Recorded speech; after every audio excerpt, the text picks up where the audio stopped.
Soal konten makan gembel, Dr. Richard Lee buka suara. Masyarakat Indonesia agak baperan.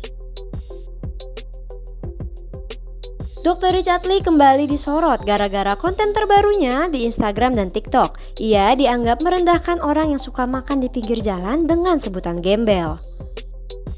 Sadar kontennya viral dan menimbulkan kontroversi, Dr. Richard buka suara. Ia memastikan tidak pernah bermaksud melecehkan orang-orang yang suka makan di pinggir jalan. Kepada wartawan, Dr. Richard Lee mengungkap kalau pada dasarnya ia sering makan makanan di pinggir jalan, seperti pecel lele ataupun nasi goreng. Tapi aku nggak tahu kenapa masyarakat Indonesia tuh kayak sensitif banget. Kan captionnya itu sebenarnya ngegembel dulu, koma makan pinggir jalan. Ngegembel loh, ada imbuhan di situ dan ada koma ya. Ngegembel dulu tuh maksudnya aku yang seperti gembel di situ, lalu makan di pinggir jalan. Aku tuh nggak tahu masalahnya dia di mana. Dan ketika konten tersebut naik kayak 2 jam kemudian aku ngeliat ada beberapa perdebatan, ada yang bilang nggak apa-apa, ada yang hujat gitu. Akhirnya ya udahlah, aku pikir supaya netizen nggak baper, aku ubah aja lah captionnya. Lalu ternyata itu dimasalahin dan jadi heboh banget. Padahal aku nggak pernah ngatain makan di pinggir jalan sama dengan gembel. Atau misalnya gembel makan di pinggir jalan, nah itu kan berbeda, itu namanya menghina.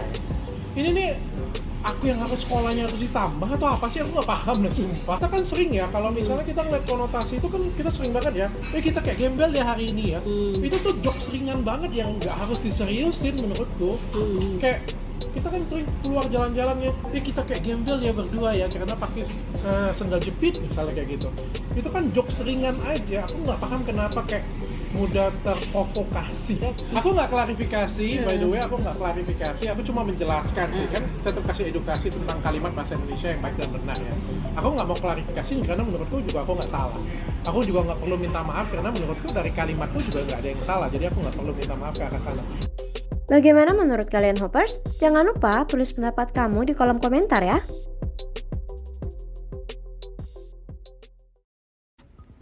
Baca berita selengkapnya di www.hops.id.